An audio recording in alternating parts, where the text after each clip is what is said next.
Before we pray, let's first take a moment to listen to God's word, and then we'll pray together. If there's one truth every believer eventually learns, it's that a life without prayer quickly becomes a life without power. Prayer is not a religious ritual. It is the breath of the soul, the conversation that keeps your spirit alive before God. If you want to see the hand of God moving in your life, if you want to see real change, transformation, and breakthrough, you must pray. Transformation doesn't begin in your circumstances. It begins in your heart, and prayer is what invites that transformation. When you desire to be renewed in your thoughts, cleansed in your motives, and strengthened in your faith, you must come before God in prayer. When you desire victory over the storms of life, over temptation, over fear and confusion, you must kneel before the one who can calm every storm. To experience the presence of God, to walk in deeper intimacy with Him, you must talk with Him. And the way to talk with God is through prayer. Prayer is a continual relationship. You can talk to God as often as you breathe, as long as your heart is turned toward Him. The more time you spend in His presence, the more peace fills your mind, and the more strength fills your spirit. The Bible gives us a powerful picture of this in James 5, verses 13 to 18. It says, "Is anyone among you suffering? Let him pray. Is anyone cheerful? Let him sing psalms. Is anyone among you sick? Let him call for the elders of the church, and let them pray over him, anointing him with oil in the name of the Lord. And the prayer of faith will save the sick, and the Lord will raise him up. And if he has committed sins, he will be forgiven. Confess your trespasses to one another, and pray for one another, that you may be healed. The effective, fervent prayer of a righteous man avails much." Elijah was a man with a nature like ours, and he prayed earnestly that it would not rain, and it did not rain on the land for 3 years and 6 months. And he prayed again, and the heaven gave rain, and the earth produced its fruit. Notice how often prayer is mentioned in this passage. Prayer appears in almost every verse because prayer is central to every situation. If anyone is suffering, pray. If anyone is sick, pray. If anyone needs forgiveness, pray. If anyone desires healing, pray. The answer to every condition, every challenge, every joy or sorrow is to turn to God in prayer. But let's pay closer attention to verses 17 and 18. The scripture says, "Elijah was a man with a nature like ours," meaning Elijah had the same physical, mental, and spiritual limitations we do. In other words, Elijah was not superhuman. He was just like us. Yet, when Elijah prayed, heaven responded. When he asked God to stop the rain, the skies closed for 3.5 years. When he prayed again, the heavens opened and the rain returned. Why is this significant? Because it reminds us that the power of prayer is not in the person, but in the God who hears. Elijah was ordinary, but he prayed to an extraordinary God. His secret was not in who he was, but in how he prayed. His prayers were not empty words, they were filled with faith. And Scripture declares that the effective, fervent prayer of a righteous man avails much. We see this truth repeated throughout the Bible. In Jeremiah 33 verse 3, the Lord says, "Call to me, and I will answer you, and tell you great and unsearchable things you do not know." God invites you to call on Him. He doesn't say you might be heard. He says, "I will answer." Prayer is the bridge that brings divine power into human weakness. Psalm 34 verse 15 says, "The eyes of the Lord are on the righteous, and his ears are attentive to their cry." That means your prayers matter to him. Your voice moves his heart. But we must also understand that prayer is not only about asking, it's about aligning. It brings your heart into agreement with God's will. Jesus showed us this perfectly in the Garden of Gethsemane when he prayed, "Father, not my will, but yours be done." That is the heart of true prayer, not demanding our own way, but surrendering to God's way.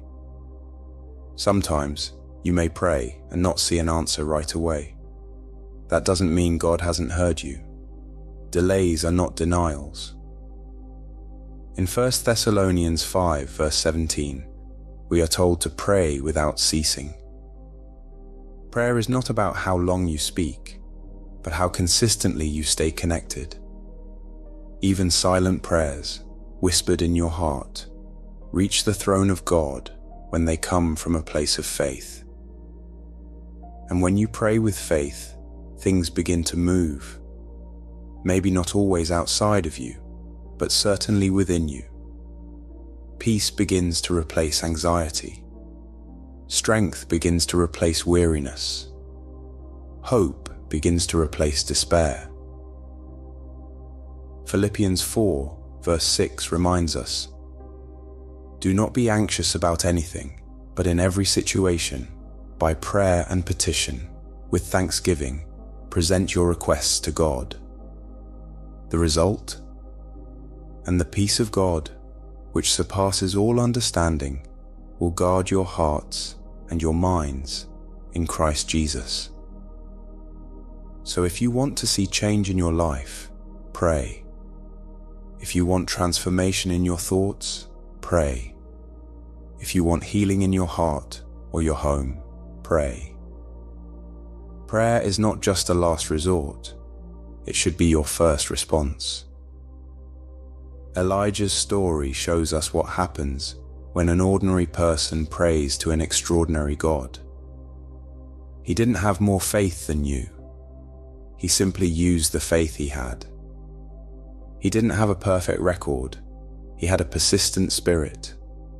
Pray earnestly, pray faithfully.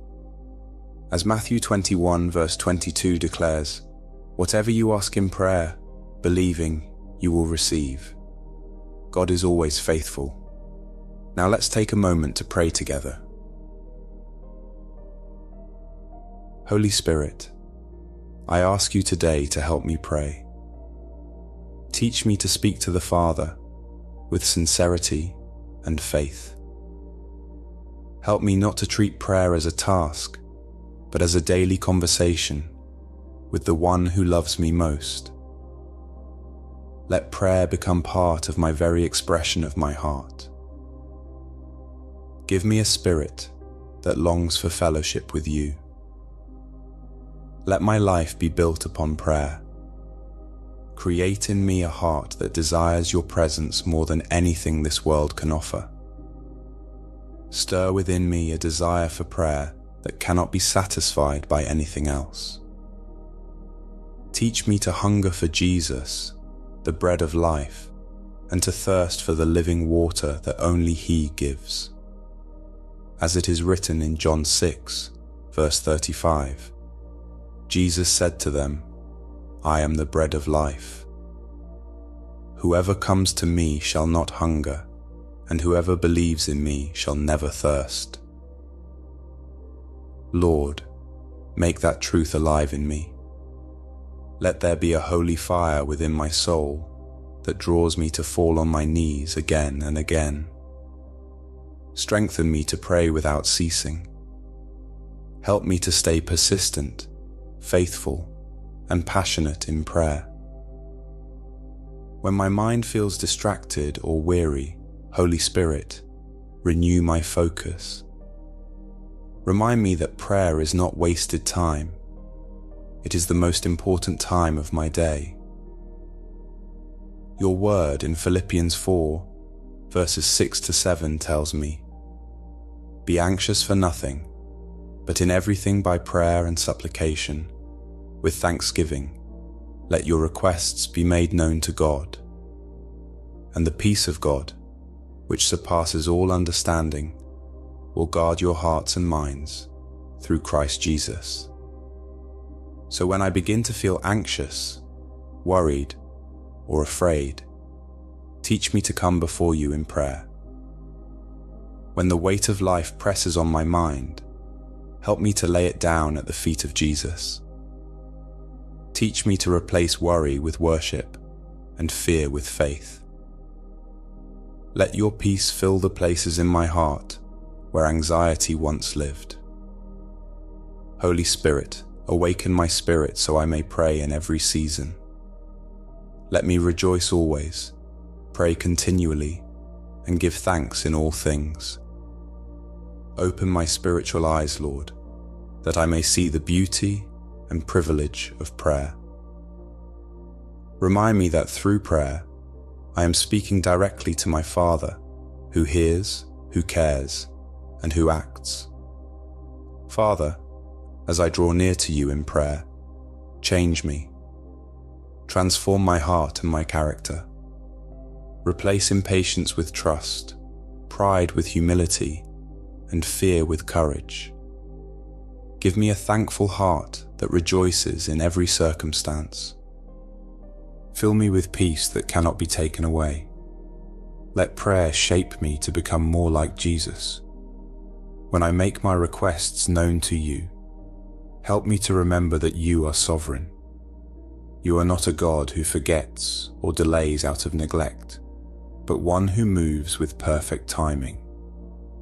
You know what is best for me. Teach me to rest in that truth.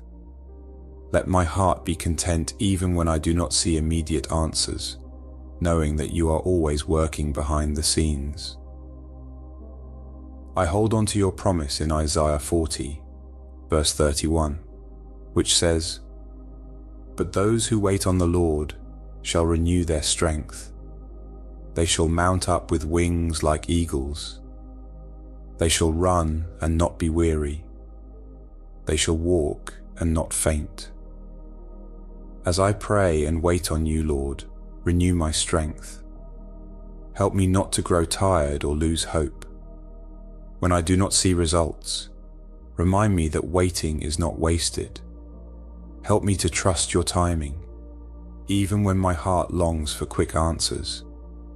You already know my needs, Lord, even before I speak them.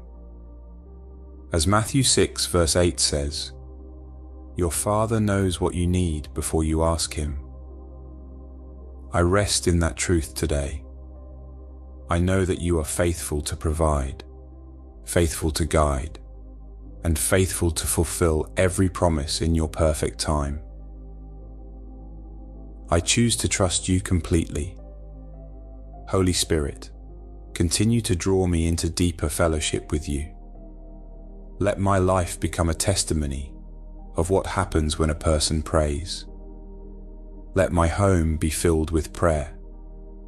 Let every worry turn into worship, every problem into praise, and every fear into faith. And when I do not have the words to say, intercede for me, Holy Spirit, as it says in Romans 8, verse 26. The Spirit himself makes intercession for us, with groanings which cannot be uttered. I thank you, Lord, that my prayers are not in vain. You hear me, you love me, and you are working all things together for my good. You are my refuge, my provider, my peace, and my strength. So I lift up my voice to you with gratitude, believing that every prayer lifted in faith reaches your throne. I bless your holy name, King Jesus. I honor you. Thank you for hearing me, for knowing me, and for loving me beyond measure. In the precious and powerful name of Jesus, I pray. Amen. If this prayer has touched your heart, please type Amen as a sign of faith. I pray that every blessing in this prayer is now upon you in the name of Jesus. And if you need a special prayer, feel free to let us know in the comments. We would be honored to pray for you. May the grace and peace of our Lord Jesus Christ be with you always.